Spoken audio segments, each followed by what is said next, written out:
అధ్యక్ష అయితే 2024 నుంచి ఇప్పటి వరకు ఈ 2 సంవత్సరాల్లోని జరిగిన బెటర్మెంట్ అనేది సమాధానంలో వచ్చింది అధ్యక్ష. కానీ మెయిన్ థింగ్ 2019 నుంచి 2024 వాళ్ళలోని హాస్టల్స్ రన్ చేయటం ఒక నార్మల్ షెల్టర్స్లా రన్ చేశారు, కానీ ఒక ఇంప్రూవ్డ్ హాస్టల్స్ లాగా మెయింటెనెన్స్ తోటి ఉన్న హాస్టల్స్లా రన్ చేయలేదు అధ్యక్ష. ఇర్రెగ్యులారిటీ ఆఫ్ ఫండ్స్ జరిగాయి అధ్యక్ష. అలాగే రిపేర్స్ అవన్నీ బిల్డింగ్స్ అయితే కొన్ని కూలిపోయి చాలా డ్యామేజ్ అయ్యాయి. డ్రింకింగ్ వాటర్ ఫెసిలిటీ లేకపోయి ఉంటుంది. మెయింటెనెన్స్ ఒక్క నిమిషం ఆగండి, కొంచెం ఒక్క నిమిషం. ప్రతిసారి ఇలా డిస్టర్బ్ చేస్తుంటే నేను మీ మీద మర్యాదతోటి, నేను మా పార్టీ మర్యాదతోటి ఊరుకుంటే మీరు చేస్తున్న తప్పులు ఒక్క నిమిషం అవి వాటి గురించి కూడా 2014 మెంబర్స్ ప్లీజ్ ఒక నిమిషం. 2019 నుంచి 2024లోని కొన్ని హాస్టల్స్ లోని పిల్లలు వెనక్కి వెళ్లకుండా మేము ఆ హాస్టల్స్ లో చదవము అని చాలా మంది హాస్టల్స్ బ్యాక్అవుట్ అయ్యాయి అధ్యక్ష. ఆ స్టూడెంట్స్ ని దయచేసి ఎవరెవరైతే వెళ్ళిపోయి తిరిగి మేము రాము అనుకున్న వాళ్ళకి మళ్ళీ మేము అప్గ్రేడ్ అయ్యాము, మీరు మళ్ళీ తెచ్చి మా హాస్టల్స్ లో జాయిన్ అవ్వండి అని మంత్రి గారు కోరాల్సిందిగా, వాళ్ళందరినీ ఒకసారి మళ్ళీ రప్పించాల్సిందిగా నేను మంత్రి గారిని రిక్వెస్ట్ చేస్తున్నాను అధ్యక్ష. సంస్థ సత్వా డెవలపర్స్ కి ఆగండి అయ్యా 1500 కోట్ల రూపాయల విలువైన భూమిని డెడ్ చీప్ గా ఇచ్చారు అధ్యక్ష.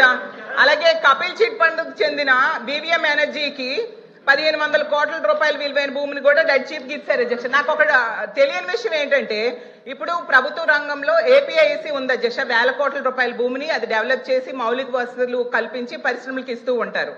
మరి వాళ్ళు చేసే పని ఇప్పుడు రియల్ ఎస్టేట్ సంస్థలకు ఎందుకు అప్పచెప్తున్నారు అధ్యక్ష? దీని వెనక ఏ రహస్యం ఉందో అర్థం కావట్లేదు. అంటే ప్రభుత్వ ఉద్దేశం ఏపీఐసి కంటే రియల్ ఎస్టేట్ సంస్థలే గొప్పవా అధ్యక్ష అని నా డౌట్ అధ్యక్ష. అలాగే భూ కేటాయింపులు అన్ని ఒకే విధంగా ఉండాలి, ఒకే ధరలకి ఇస్తే బాగుంటుంది అధ్యక్ష. లేకపోతే ఇంకా విలువైన భూములు అయితే వేలం వేసి ఇవ్వచ్చు అధ్యక్ష. మరి వైజాగ్ లాంటి సిటీల్లో 99 పైసలకే ఇస్తున్నారు కదా అధ్యక్ష. ఇలాంటిది ఎక్కడా కూడా దేశంలో అయితే నేను చూడలేదు అధ్యక్ష.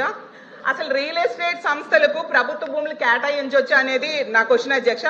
అలాగే తీసుకుంటే ఎందుకు వేలం వేయట్లేదు ప్రభుత్వ భూముల్ని, విలువైన భూముల్ని? మరి వేలం వేస్తే ప్రభుత్వానికి ఆదాయం వస్తుంది కదా అధ్యక్ష. అదొక నాకు డౌట్, గౌరవ మంత్రి గారు చెప్పాల్సిందిగా కోరుతున్నాను. ఐటీ పార్కుల అభివృద్ధి ఏపీఐసి నుంచి తప్పిస్తున్నారా, లేదా అంటే ఏపీఐఐసిని కాదని రియల్ ఎస్టేట్ సంస్థలకు ఎందుకు భూములు ఇస్తున్నారు? అది కూడా గౌరవ మంత్రి గారు చెప్పాల్సిందిగా కోరుతున్నాను. ఎంఎస్ఎంఈ పార్కులను కూడా ప్రైవేట్ డెవలపర్స్ కి ఎందుకు కేటాయిస్తున్నారు? అది కూడా సమాధానం చెప్పాల్సిందిగా కోరుతున్నాను. ప్రైవేట్ సంస్థలకు ఇచ్చే భూముల్లో 50 నుంచి 60% వాళ్ళు నచ్చిన అవసరాలకు వాడుకునే వెసులుబాటు ఇచ్చిన మాట వాస్తవమా కాదా గౌరవ మంత్రి గారు చెప్పాల్సిందిగా కోరుతున్నాను. అలా ఇస్తే దానివల్ల ఏంటి ప్రయోజనం అని కూడా నేను అడుగుతున్నాను అధ్యక్ష. ఆ ప్రైవేటు సంస్థలకు లబ్ధి చేకూర్చాల్సిన అవసరం ఏముంది అని కూడా నా క్వశ్చన్ అధ్యక్ష. అసలు బెంగళూరు, హైదరాబాద్ లాంటి నగరాల్లో బహిరంగ మార్కెట్ లో స్థలాలు కొని రియల్ ఎస్టేట్ వ్యాపారం చేసే సత్వాకి విశాఖలో ఎందుకు ఎకరం 1.5 కోటికే కేటాయించారో కూడా గౌరవ మంత్రి గారు చెప్పాల్సిందిగా కోరుతున్నాను అధ్యక్ష. కపిల్ చిట్ ఫండ్స్ కు చెందిన బీవీఎం ఎనర్జీకి ఎకరం 1.5 కోటికేమో 30 ఎకరాలు కేటాయించారు అధ్యక్ష. ఎందుకు మార్కెట్ ధర?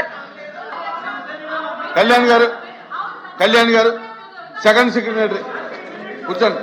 సభకు నమస్కారం అధ్యక్ష. అమ్మా ఆపండి అమ్మా. సభకు నమస్కారం అధ్యక్ష. యాక్చువల్ గా ఐటీ కంపెనీలు, ఇతర పరిశ్రమలకు జరుగుతున్న భూ కేటాయింపులు, ముఖ్యంగా విశాఖపట్నంలో జరుగుతున్న భూ కేటాయింపులు అయితే మాత్రం చాలా విమర్శలకు దారి తీస్తుంది అధ్యక్ష.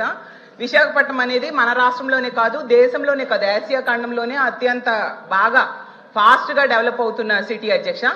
అక్కడ రూపాయికి కనీసం పప్పు బెల్లాలు రావు అధ్యక్ష, కనీసం శనగలు కూడా రావు అధ్యక్ష, రూపాయికి టీ కూడా వైజాగ్ లో రాదు అధ్యక్ష. అలాంటిది వైజాగ్ లో 100,000 కోట్ల రూపాయల విలువైన భూముల్ని అయితే మాత్రం చాలా డెడ్ చీప్ గా ఇచ్చేస్తూ ఉండే పరిస్థితి అయితే మనం చూస్తున్నాం అధ్యక్ష. అయితే మనం గతంలో ఒక నానుడు ఉండేది, 99 రూపాయలకే బాటా రేట్ అని. మరి ఇప్పుడు 99 పైసలకే ఏ రేట్ అనాలో అర్థం కావట్లేదు అధ్యక్ష. మన పాత రాజధాని హైదరాబాద్ తీసుకుంటే అధ్యక్ష ఎకరా 150 కోట్లకి అక్కడ ఇస్తున్నారు అధ్యక్ష. ఇక్కడ మాత్రం ఎకరా 150 పైసలకే ఇస్తున్నారు అధ్యక్ష. మరి ఇందులో ఏంటి ప్రాబ్లమో నాకు అర్థం కావట్లేదు. అలాగే ఇంకా పునాది స్థాయిలో ఉన్న అమరావతిలో కూడా ఇస్తున్న భూముల ధరల కంటే మా విశాఖపట్నంలో ఇంకా తక్కువకి ఇస్తూ ఉన్న పరిస్థితి అధ్యక్ష. యాక్చువల్ గా భూ కేటాయింపులు అనేవి వెనకబడిన ప్రాంతాలు, మారుమూల ప్రాంతాల్లో తక్కువ ధరకి ఇస్తారు. ఎందుకంటే ఆ ప్రాంతం అభివృద్ధి చెందాలని, అలాగే అక్కడ చీప్ గా కూడా ధరలు భూములు ఉంటాయి కాబట్టి ఇస్తూ ఉంటారు అధ్యక్ష. మరి ఇంత కాస్ట్లీ ల్యాండ్ ని ఎందుకు తక్కువకి ఇస్తున్నారో ప్రభుత్వమే చెప్పాలి అధ్యక్ష. ఇంకోటి ఏంటంటే టీసీఎస్ కి 99 పైసలకే ఇచ్చామనేసి బాగా బ్రాండింగ్ చేసుకున్నారు, మంచిది అధ్యక్ష. అయితే టీసీఎస్ అంతకి ఇవ్వాలని డిమాండ్ చేసిందా లేదా ప్రభుత్వమే ఆఫర్ చేసిందా తెలియదు కానీ అధ్యక్ష, ఐటీ కంపెనీలకు ఇస్తామని చెప్పి రియల్ ఎస్టేట్ కంపెనీలకు అయితే భూములు అత్యంత తక్కువ ధరలకైతే ఇచ్చేస్తున్నారు అధ్యక్ష. ఇప్పుడే చెప్పినట్టుగా రహేజా డెవలపర్స్ కి 99 పైసలకేమో 27 ఎకరాలు కట్టబెట్టడం జరిగింది అధ్యక్ష. అలాగే అడ్రస్ లేని వర్సా కంపెనీకి డెడ్ చీప్ గా 3,000 కోట్ల రూపాయల భూమిని కట్టబెట్టాలని ట్రై చేశారు అధ్యక్ష. మాట్లాడనివ్వండి మంత్రి గారు ప్లీజ్. 1 సెకండ్ అధ్యక్ష, మళ్ళీ నేను ప్రశ్నిస్తున్నాను. నేను 5 కంపెనీలని చెప్పాను అధ్యక్ష. 6వ కంపెనీ పేరు మేడం గారు ప్రస్తావించారు. ఆధారాలు పెట్టమన్నాడు హౌస్ ఆరోపణలు చేసి బయటకు వెళ్తాను. మేడం గారిని ఇప్పుడు ఆధారాలు పెట్టమని లేటెస్ట్ చేస్తూ విత్డ్రా ది స్టేట్మెంట్ అధ్యక్ష. అంతేగాని ఉర్సాక్ మీరు ల్యాండ్ ఎక్కడ ఇచ్చావు అధ్యక్ష? వీఆర్ నాట్ గివెన్, మేము ఇవ్వలేదు అధ్యక్ష. చాలా స్పష్టంగా నేను చెప్పాను, 5 కంపెనీలకే ఇచ్చానని చెప్పాను. ఒరిస్సాకి నేను ల్యాండ్ ఇచ్చానని మేడం గారు నిరూపిస్తే no problem, I will withdraw my statement. లేదంటే మేడం గారు స్టేట్మెంట్ విత్డ్రా చేయాలి. లేదంటే ఏదో ఆరోపణ చేసి మేము బయటకు వెళ్ళి తరపున మేము ఒప్పుకోవడానికి సిద్ధంగా లేదు. We're not willing to take that. ఒరిస్సాకి అంటున్నారు అధ్యక్ష, దయచేసి కరెక్ట్ కాదు అధ్యక్ష. మేడం గారు వివరాలు ప్రజల ముందు పెట్టమని కోరుతున్నారు అధ్యక్ష. మాధవ్ గారు ఇప్పుడు సెకండ్ సెక్రటరీ మాట్లాడుతున్నారు, మీరు లేచి మాట్లాడతారు ఎందుకు? నా కూర్చోండి మంత్రి గారు. 1 మినిట్ అమ్మా. అమ్మా 1 మినిట్ మంత్రి. గత సెషన్ లో కూడా ఇదే విషయం విమర్శిస్తే మేము ఇవ్వలేదు, ఇచ్చినట్టుగా నిరూపించండి అని చెప్తే మళ్ళీ అదే అలిగేషన్ చేస్తున్నారు. నేను అడుగుతున్నాను, మీరు కూడా ఉత్తరాంధ్రకు చెందినవారు. ఉత్తరాంధ్ర అనేది వెనకబడిన ప్రాంతం. ఎక్కడికి వెళ్ళినా సరే ఈ దేశంలో ప్రపంచంలో ఎక్కడ చూసినా సరే ఉత్తరాంధ్ర వాళ్ళు అక్కడ పనిచేస్తున్నారు అధ్యక్ష. మనకు అన్ని వనరులు ఉన్నాయి. ఉన్న వనరులు ఉపయోగించుకోకపోవడం వల్ల మన దగ్గర ఉన్నటువంటి చదువుకున్న యువకులందరూ ఉద్యోగాలు లేక నిరుద్యోగ సమస్యతో బాధపడుతుంటే ఈరోజు ప్రత్యేక మీకు ఒక చెప్పండి, నిరుద్యోగ యువకులకి ఉద్యోగాలు ఇవ్వాలనుకుంటున్నారో ఇవ్వకూడదు అనుకుంటున్నారో దానికి మీరు చెప్పండి. 99 పైసలకి మా చుట్టాలకు బంధువులకి ఇచ్చాం అధ్యక్ష. 99 పైసలకి ఇచ్చి ఈ భూమి ఇవ్వడం వల్ల అధ్యక్ష ఇప్పుడే ఆయన చెప్తున్నారు అధ్యక్ష, గొప్పగా చెప్తున్నాడు ఆయన. నిన్ననే బెంగళూరులో 20 ఎంత భూమి ఇచ్చారు, ఇన్ని ఉద్యోగులు గూగుల్ పెట్టారని చెప్తున్నారు. భూమి ఇస్తే వస్తారు అధ్యక్ష. ఒక ఉదాహరణ అధ్యక్ష, వెస్ట్ బెంగాల్ ఉంది అధ్యక్ష, మీరు అందరూ తెలుసు. వెస్ట్ బెంగాల్ ఆ రోజు భూమి ఇవ్వకపోవడం వల్ల అక్కడ ఉన్నటువంటి కంపెనీలన్నీ బయటకు వెళ్ళిపోయాయి అధ్యక్ష. ఈ రోజు గుజరాత్ బాగా అభివృద్ధి చెందుతుంది. కారణం ఏంటి? ఒకసారి గుజరాత్ చూడండి అధ్యక్ష, అక్కడ పెద్ద పెద్ద కంపెనీలు వచ్చాయంటే అక్కడ తక్కువ రేటుకి భూమి ఇవ్వడం వల్ల అక్కడికి వచ్చారు అధ్యక్ష. ఈ రోజు ఉత్తరాంధ్ర వెనకబడి ఉంది.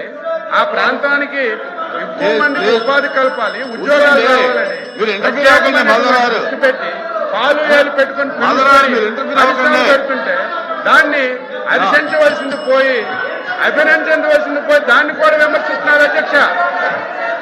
దీన్ని మీరు ఖండించాలి ఈరోజు స్పష్టంగా అధ్యక్ష. లేని విషయాన్ని ఇప్పుడు ఒక అలిగేషన్ చేశారు. ఉషా వాళ్ళకి 99కి ఇచ్చారు, నిరూపించమనండి, చెప్పాలి కదా అధ్యక్ష.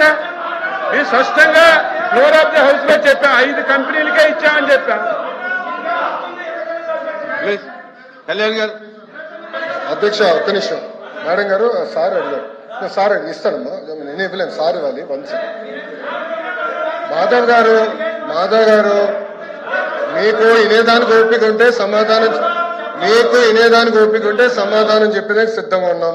మీకు వినేదానికి ఓపిక లేకపోతే నేను సమాధానం చెప్పలేను. ఎందుకు అరుస్తున్నారు అధ్యక్ష? మైకు మీరు ఇస్తారు, మాట్లాడచ్చు అధ్యక్ష.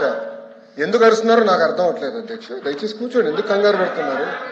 ఒక్క నిమిషం, సమాధానం చెప్పమంటారా వద్దా? మాధవ్ గారు మీరు అడిగిన ప్రశ్నకి సమాధానం చెప్పమంటారా వద్దా? దయచేసి మెంబర్స్ కూర్చోండి. నేను సమాధానం చెప్పినాను సార్. రావులా కూర్చోండి, మీ సీట్లో కూర్చోండి. సార్ మళ్ళీ నేను హలో తెలుగు రాజ్యం ఛానల్ చూస్తున్నారా? సామాజిక, రాజకీయ, జీవన చిత్రణే తెలుగు రాజ్యం. అతిశయోక్తులు, అసత్యాలు ఉండవు. రాజకీయ కోణం కాదు, ప్రజా కోణమే కొలబద్ద. తెలుగు రాజ్యం వీక్షణ మీ ఉత్తమ అభిరుచికి నిదర్శనం.